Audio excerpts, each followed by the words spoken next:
Marty, as soon as you mentioned drop passes, I thought of Malik McLean. What is the deal with this guy? So when he played at Florida State, I didn't think he was. I thought he was pretty average, and then he comes to Penn State, and I got to say I'm a bit surprised that he gets the time that he does, and he certainly whiffed on a few passes on Saturday. I just he doesn't look to me, and I've never considered him to be a Penn State starting wide receiver caliber player. Yeah, it's strange because I think a lot of people felt that way. And when Malik McLean came in, it wasn't really hidden that this wasn't a guy who was brought in impact this year. It was brought into, I think he has like 2 or 3 years of eligibility left. But then against West Virginia, he comes out as 4 catches for like 60 yards and a score. And you're like, all right, maybe you have something there. And then played well against Delaware. And then against Illinois, just 2 brutal drops. Drops are the big issue with him. He's a good route runner. He gets open. He's physical, but you got to catch the ball. Now, I will say, again, in addition, not just having Wallace back, Dante Cephas, who I know is a guy, Mark, you and I have talked about too. Each week, his snap count and his presence in the offense continues to increase as he gets more just adjusted to the Power 5 level, to the playbook, that sort of thing. Like I told you a few weeks ago, he was a guy who definitely could have used that spring semester, but had to go back to Kent State to finish up and graduate there. So I wouldn't be surprised to start to see more of Cephas this weekend also.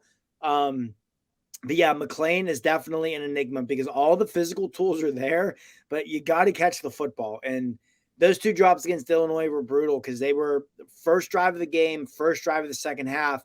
Both would have moved the sticks. Both would have allowed the offense to start to get in some rhythm. And instead, both possessions wound up 3-and-outs.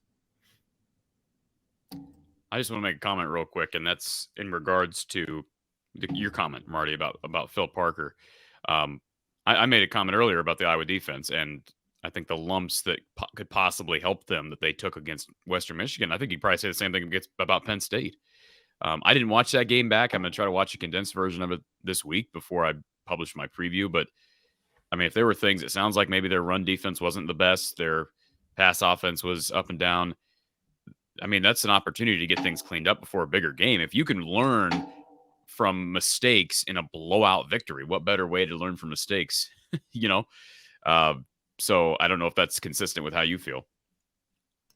Yeah, absolutely. I said during and after the game, it's a film that Drew Allar is going to learn a lot from. He's going to want to burn it and never watch it again because there were a couple throws he missed. There were a couple reads that once the play started, he would kind of get on his first read, throw the ball to the guy. Not that he was like the McLean drops, for example. He was open on both of those, but if he goes to his second read, one of them, Nick Singleton, was lined up on a Mike linebacker. I don't think I need to say more about where that could have gone. And the other one, they didn't cover Nick Singleton. So those could have been 2 just massive gains had he gone through his progressions a little better. Well, I'll do the layup portion of it, and then we'll have Marty take the deep dive, because when you're talking about 2 freshman running backs running for nearly 1,000 yards in the Big Ten, these 2, Katron Allen, who was the lesser known, lesser publicized coming into his collegiate career. And of course, Nick Singleton was arguably the best running back coming out of high school football. And then you just expect that leap in growth from a freshman to sophomore season. So sky's the limit for these 2 guys. Yeah. And I think one thing, if you're a Penn State fan, that, on one hand can be frustrating, on the other hand has to have you excited, is Nick Singleton's due. He has not had a long run yet. We saw it time and time again last year. At one point, it seemed like it was every week he was ripping off at least 130, 40, 50-yard run.